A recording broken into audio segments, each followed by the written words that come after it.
Olá a todos, que bom ter vocês com a gente em mais uma live do Programa de Inovação em Finanças da Natura Latam. A live de hoje é super especial, afinal, vamos falar sobre Centro de Serviços Compartilhados. A Daniela Araújo, que tem mais de 15 anos de experiência e hoje é gerente geral de um centro de uma multinacional, que atua em mais de 21 mercados na América Latina. Muita coisa a ver com o momento que estamos vivendo, não é mesmo? Então, Dani, seja muito bem-vinda. Muito obrigada pela generosidade de compartilhar seus conhecimentos com a gente. Olá, Audrey, eu que agradeço. Olá a todos aí que estão nos assistindo. Bom, quero iniciar essa conversa dizendo que é uma imensa alegria, né, contribuir com o programa de inovação em finanças de Natura &Co. Além de ser super fã da filosofia, muitos produtos fizeram e fazem parte da minha vida até hoje, produtos do grupo, então realmente é uma honra compartilhar a minha experiência por aqui, né? Já vou começar compartilhando a minha tela. O nosso tema de hoje são os desafios evolutivos de um centro de serviços compartilhados. O meu objetivo é falar dos ciclos de maturidade de um centro de serviços através de uma linguagem aí cotidiana, tá? Trazendo elementos práticos, muito baseados na experiência que eu pude adquirir ao longo de 15 anos aí, trabalhando, um pouco mais de 15 anos, trabalhando em centro de serviços compartilhados. E a verdade é que toda a minha evolução profissional, ela se mescla com a evolução do centro de serviços que eu trabalho, que hoje já é bastante maduro. Então, por isso a gente fechou esse tema. Vou começar me apresentando. Então, como você já falou aí de início, sou Daniela Araújo, sou psicóloga, especializada em gestão de pessoas e desde o início do ano passado eu estou como gerente geral de um centro de serviços regional que atende 21 países da América Latina e que é parte de um grupo de centros de serviços de uma multinacional.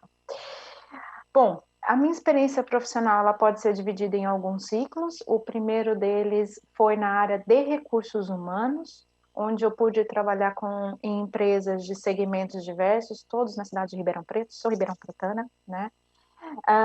Depois eu tive um ciclo aí de 8 anos na área de operações de recursos humanos, aí já em centro de serviços. Depois mais um ciclo de mais ou menos 5 anos na área de governança ou relacionamento com o cliente, ou de key account, como muitos chamam, até que eu cheguei na posição em que eu estou hoje. O fato é que eu me apaixonei pela dinâmica de centro de serviços e já estou há mais de 15 anos nesse segmento. Atualmente também sou membro Vistage e Maquila, tá? Então vamos lá, para contar um pouco dessa história, né, entre a minha formação aí, minha carreira e minha experiência em centro de serviços, eu trouxe aqui 3 etapas. Então, basicamente, muito rapidamente, nós vamos falar de conceito de centro de serviços. Eu acredito que a maioria das pessoas já está acostumada com esse conceito, então aí é só uma pinceladinha. Depois a gente entra nos níveis evolutivos de maturidade, e aí eu coloco 3 níveis, e a gente finaliza aí com os meus top 5 insights relacionados a toda essa experiência, tá bom? Então, entrando já no conceito, o que é um centro de serviços, né? De uma maneira muito simplista, eu até diria, é uma unidade que centraliza a execução de atividades geralmente administrativas, tá? Por que uma empresa adota esse segmento, esse tipo de estruturação? Por reestruturação de negócios, para dar foco na atividade fim, porque está buscando melhoria na qualidade dos dados, otimização de custo, em função de fusões e aquisições, enfim, existem N gatilhos que podem levar uma companhia, um grupo de empresas a adotar esse modelo de negócios. E quais são os principais benefícios desse modelo de negócios? Diretamente, eu posso falar que são especialização, padronização e economia de escala. Obviamente, esses três elementos, eles podem ser desdobrados em vários outros benefícios, né? E aí a gente vai ver isso ao longo das três etapas também. Algo que eu acho que vale a pena aí compartilhar é que hoje em dia a gente já consegue achar muita literatura sobre centros de serviços na web. Então, principalmente das literaturas e dos artigos publicados pela Deloitte e pela Hackett, porque geralmente são consistentes e trazem bons insights para os profissionais dessa área, tá? E já falando em literatura sobre essa área, o gráfico que eu compartilho aí com vocês é de um estudo feito ano passado pela Hackett, e que traz claramente os níveis de maturidade, como a Hackett vê, como ela coloca cada nível de maturidade, e mostrando que a gente pode encontrar centros de serviços em todos os níveis de maturidade. Vale a pena ressaltar que o nível de maturidade ele é uma evolução e ele está diretamente vinculado à estratégia de um negócio. Quando a gente fala de níveis de maturidade, a gente não está falando de bom, ruim, melhor ou pior. Então, um centro de nível de maturidade 2 não é melhor do que um de nível de maturidade 1. Um de nível de maturidade 3 tampouco é melhor do que um centro de nível de maturidade 2. São centros em momentos diferentes, com características diferentes, né? E que estão devidamente alinhados à estratégia do negócio ao qual eles pertencem. Então, esse ponto é super importante a gente ter aí em mente. E agora eu vou entrar um pouco nos níveis de maturidade, mas eu não vou detalhar o estudo da Hackett, não, tá? Depois, para quem quiser conhecer, recomendo. Eu trouxe aqui só como referência. Eu vou falar desses níveis do meu jeitinho, na minha linguagem, tá? E baseado realmente na minha experiência aí. Então, o primeiro nível de maturidade eu chamo de maturidade inicial, né? O que é essa maturidade inicial? É quando ocorre centralização de atividades transacionais, basicamente, somente atividades transacionais. Então, a gente está falando de atividades de baixa, média complexidade, pouco ou nada analíticas, que quase não envolvem tomada de decisão. São atividades necessárias a qualquer empresa, mas que não estão vinculadas ao negócio fim, tá? É muito comum a gente encontrar rotinas. Que tipo de rotinas administrativas aqui? Basicamente, rotinas de finanças e RH, então, contas a pagar, contas a receber, admissão, desligamento, atualização de dados cadastrais, e por aí vai. E muitas vezes não é incomum, gente, a gente encontrar rotinas soltas. O que eu quero dizer com rotinas soltas? A gente leva para o centro de serviço uma etapa, uma partezinha daquela determinada atividade, porque a gente entende que aquela parte é a parte operacional, e muitas vezes a gente nem leva toda a atividade, tá? O princípio chave, né, que rege essa etapa é a excelência do serviço. Toda dinâmica vai girar em busca da excelência do serviço, tudo gira em torno de fazer bem feito uma primeira vez e uma única vez, né? Então a gente vai falar o tempo todo aqui de padronização, de indicador de desempenho, os nossos famosos SLAs, de otimização de rotinas, de resolução de problema por causa raiz, enfim. O foco aqui é o tempo todo o processo. A gente quer simplificar, padronizar e ganhar escala, né? Eu diria que 9 entre 10 das palavras que a gente usa nas nossas conversas, nos nossos projetos nessa fase é custo, produtividade, qualidade, compliance. Então, aqui o benefício realmente é economia de escala e qualidade de dados, tá? E quais são os profissionais que têm mais valorização, que têm mais match com um centro nessa etapa inicial de maturidade? São os especialistas e os experts, são aqueles que têm um alto nível de competências e conhecimentos técnicos. Então, é aquele cara que é referência em contabilidade, é o WISE do Excel, é aquele que conhece cada tela de um SAP ou qualquer outro sistema ERP, tá? Então, esse é o contexto em que a gente está inserido nessa maturidade inicial. Maioria dos centros de serviços, a grande maioria dos centros de serviços começam por aí, tá? Quando essas atividades ou essas operações, elas se estabilizam, elas começam a aparecer pouco, né? Muitas vezes alguns stakeholders começam a questionar o modelo, aí a gente já sabe que é hora para mais. E aí a gente passa para a segunda etapa de maturidade aí, que eu chamo de maturidade intermediária. Então vamos lá, o que seria esse próximo passo, né? Esse próximo nível de evolução. Nessa fase, o centro de serviços ele já passa a ter um papel relevante, fundamental no end-to-end. Então, começam a ser centralizadas no centro atividades já de alta, média complexidade, atividades analíticas, atividades que envolvem, sim, julgamento e tomada de decisão. São atividades que muitas vezes agregam valor ao negócio e, quando elas são bem executadas, elas podem facilitar a vida do usuário ou fazer a diferença para gerar valor para o negócio, tá?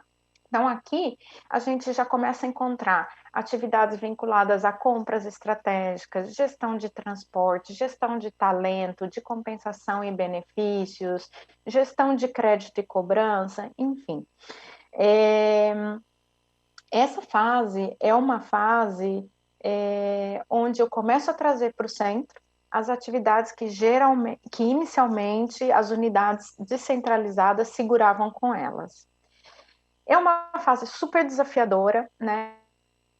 É uma fase onde convencer o stakeholder de que essa atividade pode ser escopo, né, de um centro de serviços e pode ser bem feito, requer muita habilidade com gestão de mudanças, mas se isso realmente acontece, o centro passa a ser visto como uma extensão do negócio, né?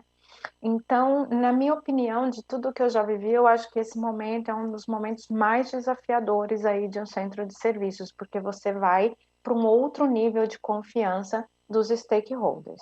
E aí a gente deixa de falar realmente de rotinas e começa a falar nessas células aí de gestão, tá bom? O princípio-chave que rege aí essa etapa, para mim, é a geração de valor ao negócio. Então, a dinâmica do trabalho aqui, ela gira em torno da orientação ao serviço e ao cliente, do alinhamento estratégico, do impacto nos resultados de negócio. Aqui você tem que ter um modelo de governança bem estruturado, né? Uma gestão efetiva aí do serviço. A gente já começa a falar bastante em automação. Aqui o foco é o cliente, é a satisfação desse cliente, é a fidelização desse cliente.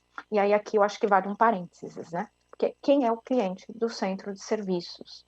Então, o cliente do centro de serviços, ele é o cabeça de negócio, é o CFO, é o diretor de supply, é o diretor de recursos humanos. E nessa fase, o centro tem que estar muito conectado com as metas e os objetivos principais desse stakeholder, dessa área, que foram estabelecidos para aquele próximo período, né? Então, como que a partir do centro de serviços eu posso apoiar um diretor de supply, um diretor de recursos humanos a entregar o que ele se comprometeu a entregar? Então, vamos aí por um exemplo. No meu centro de serviços, eu tenho ali a centralização da administração, por exemplo, de benefícios de colaboradores. E eu sei que a meta do diretor de recursos humanos esse ano é aumentar a satisfação dos colaboradores que trabalham na empresa, ser atrativo, gerar retenção. Muito bem, então como que eu posso ajudá-lo? Eu posso ali pegar e fazer análise de uma série de bases de dados, obviamente mantendo compliance, confidencialidade e tudo isso, mas gerar relatórios gerenciais que sejam significativos para esse diretor, para que ele tome decisão, para que ele possa reestruturar benefícios. Eu posso até me atrever a fazer propostas, né, de reestruturação, de mostrar os mais valorizados, os menos valorizados, para que ele tome as decisões dele. Então, isso é um pouco o movimento de centro de serviços aí nessa fase intermediária, tá bom? A ótica-chave aqui é, né, o principal benefício buscado, desculpa, é a contribuição mais direta do centro aos principais indicadores de negócio. A gente está falando de custo fixo do negócio, a gente está falando de aceleração de vendas, a gente está falando de baixa de overdue, a gente está falando de satisfação dos colaboradores. Então, a diferença aqui é que o centro, ele deixa de olhar só internamente, como numa primeira fase, e ele começa a olhar para o negócio da companhia como um todo, tá? E quais são os profissionais, né, que são mais valorizados ou que têm mais match nesse centro onde a gente tem aí um nível de maturidade intermediária. São aqueles profissionais que, além dos conhecimentos, né, e competências técnicas, eles também demonstram agilidade de aprendizagem. E aí, mais uma vez, a literatura pode nos ajudar muito com isso. Então, se você não conhece o que é uma agilidade de aprendizagem, busque na web, né? São 5 agilidades, como eu descrevo aí, né? Mas basicamente eu estou falando de profissionais que geram insights, que aprendem rapidamente, que se relacionam bem, que fazem um bom stakeholder management, que fazem bem a gestão de mudanças sem perder o foco de resultado, que tem um bom nível de autoconhecimento, mas que sabe aplicar os seus pontos fortes de forma a fazer a diferença, tá? Então, eu deixo a recomendação para que vocês conheçam um pouco mais sobre essas agilidades de aprendizado, porque os profissionais que, além da parte de conhecimento, conseguem trazer isso, conseguem também se destacar. Muito bem. Quando essa etapa ela está bem sólida já, bem consolidada, geralmente foi criada uma relação de confiança com esses stakeholders e aí é possível avançar um pouquinho mais, né? E o que seria esse terceiro passo ou avançar um pouco mais? É quando o escopo do centro de serviços ele integra o back office e o front office, viabilizando as estratégias do negócio. Nessa etapa, o centro já está totalmente conectado com o negócio fim, é onde eu falo que é uma etapa de maturidade plena. Então, um bom exemplo prático disso é o Airbnb, que é uma solução que une o cliente e o produto, né? É uma plataforma digital e essa plataforma poderia ser totalmente desenvolvida e mantida e operacionalizada através de um centro de serviços. Então, vocês percebem que há uma conexão clara entre o back office e o front office, e isso poderia ser oferecido através de um centro de serviços, tá? Aqui a gente já está falando de não mais de células, né, de atividades, mas a gente está falando de hubs mesmo. Então, eu transfiro o meu hub de compras para o centro de serviços. Eu estou falando que compras do início ao fim está no centro de serviços, né? Eu transfiro o meu hub de atendimento ao cliente, o meu hub de automações para o centro de serviços. Então, realmente, eu vou ter ali estruturas que são capazes de viabilizar as estratégias do negócio, entregando soluções, né, para o negócio. O princípio-chave aqui é a viabilização da estratégia do negócio, tá? A dinâmica do trabalho vai girar muito em torno do consumidor final, do desenvolvimento de produto, de políticas e valores da companhia, do propósito do negócio, atração e retenção de talentos. Veja como eu já estou falando de objetivos macro, né? Daquilo que já começa a representar a marca, a companhia como um todo. Então, o foco é o negócio fim, né? E o que se vê é um movimento muito grande de inovação, de transformação digital, de utilização de metodologias ágeis, de Scrum, de mentalidade de startup, a causas sociais, né? Quantas grandes companhias a gente não vê se posicionando aí frente a inúmeras causas sociais e todo esse trabalho que está vinculado a marketing, ele pode sair, por exemplo, de um centro de serviços, tá? O que se espera, o objetivo aqui é o fortalecimento da marca como um todo, e o centro, ele é um viabilizador do fortalecimento dessa marca. E quais são os profissionais que são mais valorizados aí, né? Além de tudo que eu já comentei, são os profissionais que começam a ter competências digitais e que geram engajamento. Então, vamos entender um pouco disso na prática. O que significa ter uma competência digital? Significa que, como gerente de área, eu tenho que saber criar um relatório em Power BI? Não, mas significa que você tem que conhecer a ferramenta, estar atento a essa e a outras ferramentas, identificar se elas podem ajudar a entrega do seu setor, né? E ter com você pessoas que são capazes, sim, de utilizar essas novas ferramentas.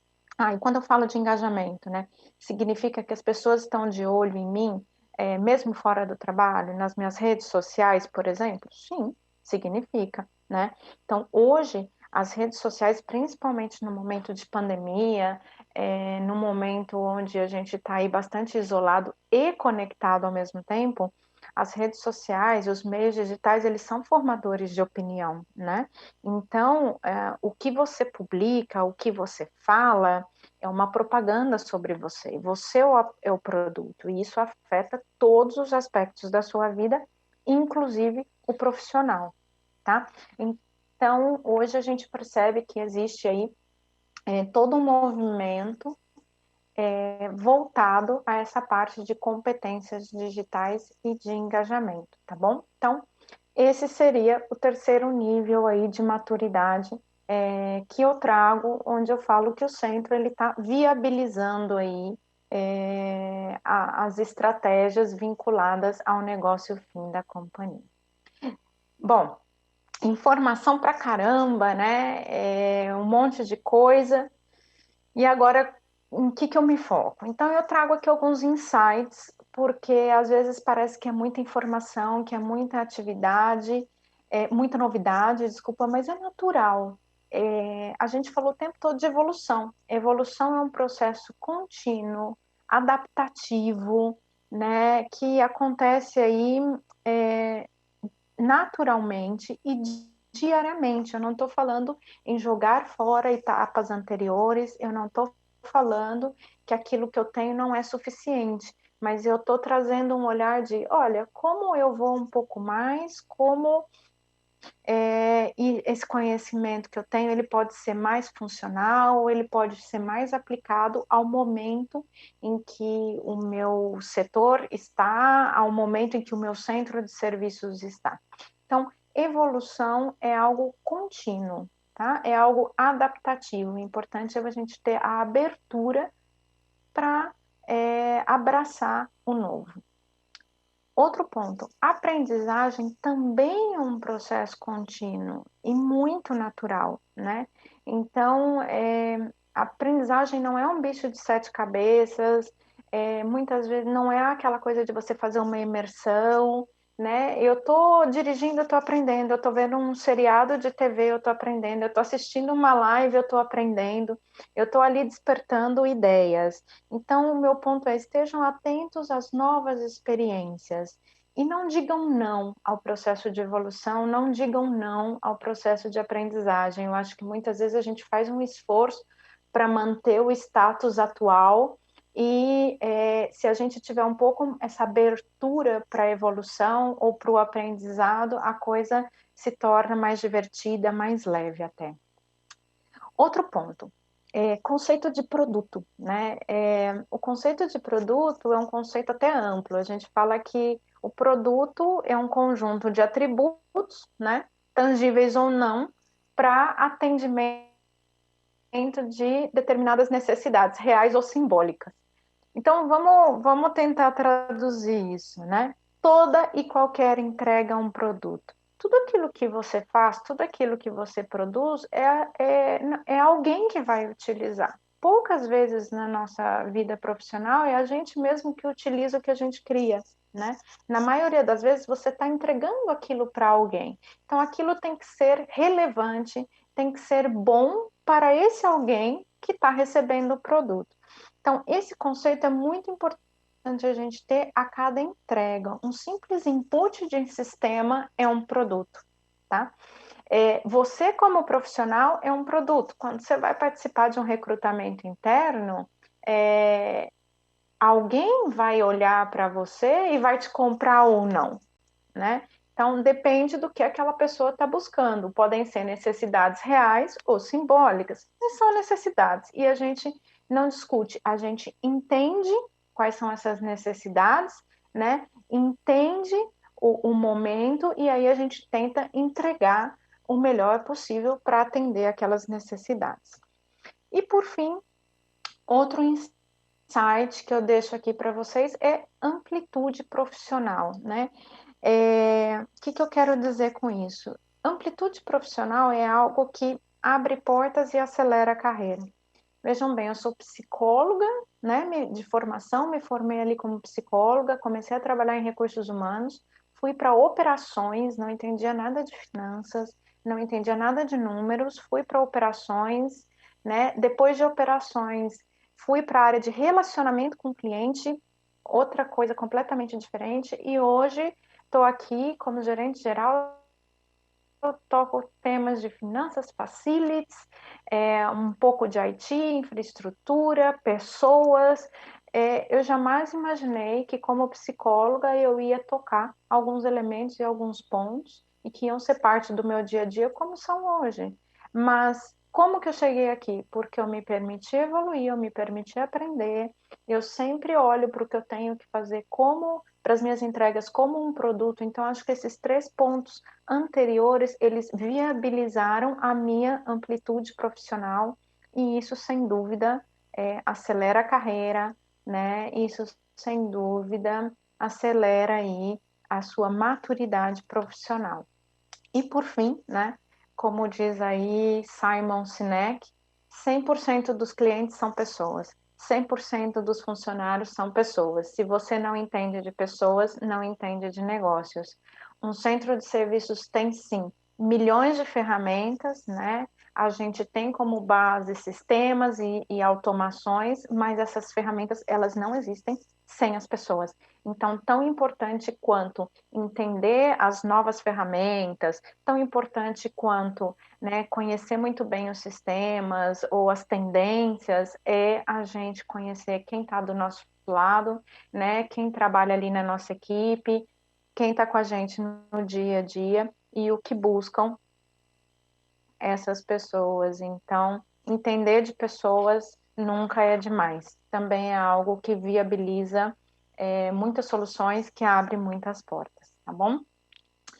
Bom, era isso que eu queria compartilhar com vocês aí de uma maneira um pouco mais prática, sobre algumas óticas, de uma maneira um pouco mais high level aí também pelo nosso tempo.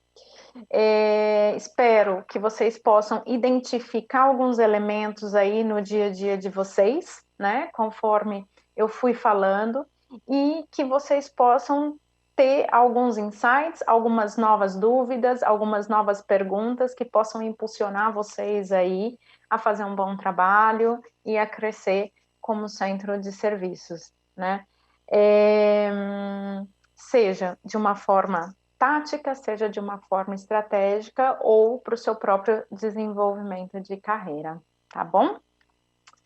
E deixo aí aberto meu LinkedIn, para quem quiser me buscar, podem me buscar ali diretamente, mandar mensaginha, a gente vai conhecendo e vai conversando aí. Dani MRP Araújo, ok? Muito obrigada aí, Audrey, pelo espaço. Não sei se temos aí perguntas. Sei que o nosso tempo já estourou aí. Sem problema, Dani. Muito obrigada de novo, foi muito rico te ouvir. O Márcio Garcia deixou um combo de perguntas, são duas em uma, tá? Vamos lá. Vamos lá. Você acha que intensidade e variedade são características da evolução no processo inovativo? E a segunda como as rotinas podem ser mensuradas para identificar oportunidades de melhoria de processo?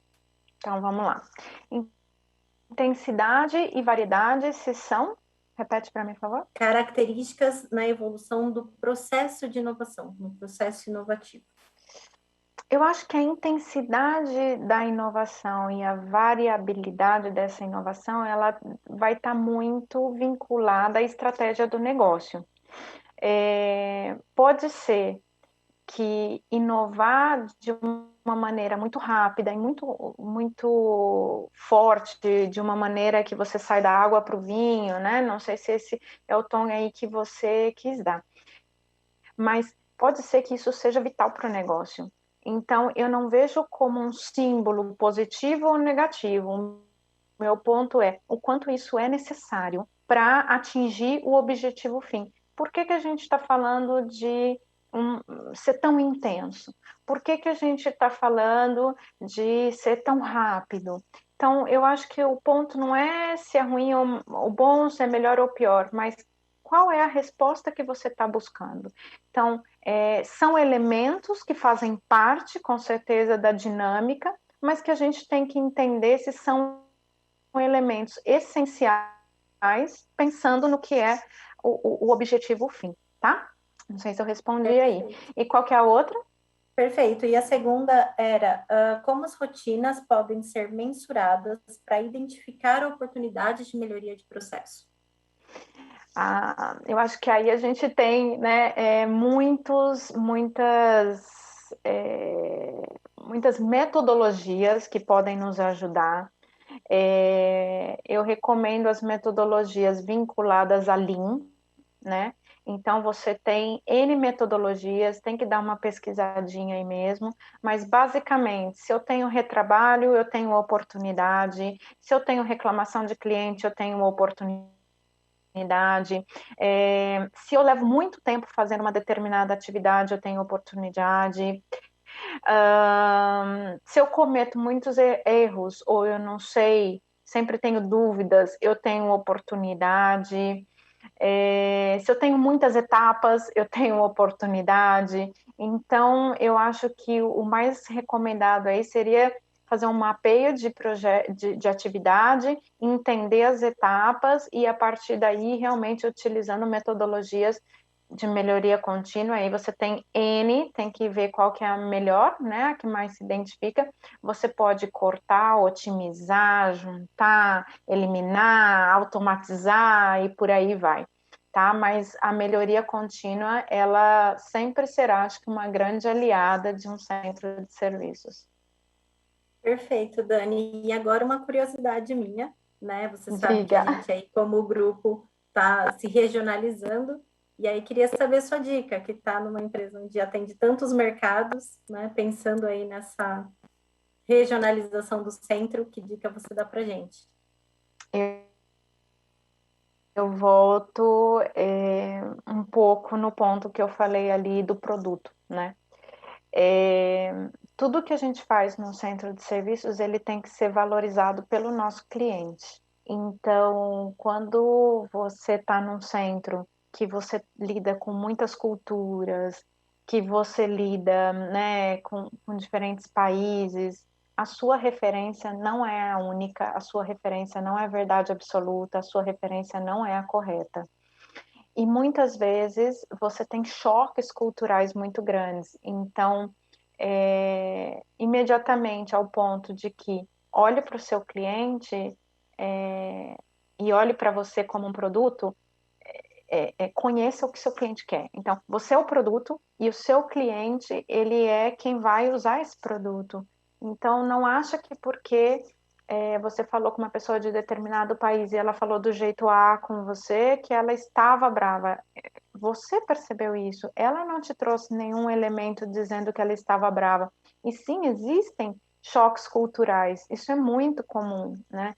Faz um tempo que eu estou morando fora do país, então você percebe o quanto as referências são baseadas na cultura de cada país, de cada local, na implementação do centro de serviços. Eu lembro tudo que a gente já passou e o quanto a gente assumia posições que não eram verdadeiras, e isso gera muito conflito. Então, se veja como um produto, veja suas entregas como um produto, olhe o tempo todo para o seu cliente e tenha conversas claras, não fique no subentendido, negocie fatos, negocie entregas, negocie prazos. Eu acho que a comunicação transparente e que busca um determinado propósito comum para os dois, porque as duas partes no fim querem o melhor, né? Independente de língua, independente de reações, de sentimento, de qualquer outra coisa. Então, tenham conversas transparentes. O que te atende, o que não te atende, nessa data te atende. Às vezes, muitos clientes, nesses anos, muitos clientes chegam com a solução. Então, eles te chamam para falar, olha, eu preciso que o centro faça isso para mim. E você fala, ok, eu posso fazer, mas quando o centro fizer isso, qual é o impacto? O que isso vai te gerar? Porque se você entender a necessidade final, muitas vezes você pode ter uma solução ou mais rápida, ou melhor, ou mais efetiva, ou que já está até pronta, que não era que a pessoa pediu. E muitos clientes não sabem pedir, né? Quantas vezes a gente entra numa loja, num restaurante e a gente não sabe exatamente o que a gente quer? E aí tem um profissional ali que te guia. Então, sejam esses guias, né? É se colocar numa posição de eu estou aqui realmente para te entregar um produto para que seja bom para você. Então, escutem os clientes, busquem o objetivo final desse cliente, conversas transparentes, combinem prazos, datas, entregas realmente, façam testes, né? Mandem muitas vezes uma simulação, olha, isso aqui, dessa forma, te serve, né? Enfim, então a gente tem que realmente buscar mecanismos ali para a gente eliminar essas diferenças culturais e trabalhar a partir de um propósito. O propósito, ele nunca falha. Perfeito, Dani. Obrigada mais uma Isso. vez. Obrigada, pessoal. Eu que agradeço. Eu que agradeço. Um grande abraço a todos e nos falamos aí pelas redes sociais. Combinado. Abraços, Tchau. pessoal. Tchau, tchau. Até a próxima.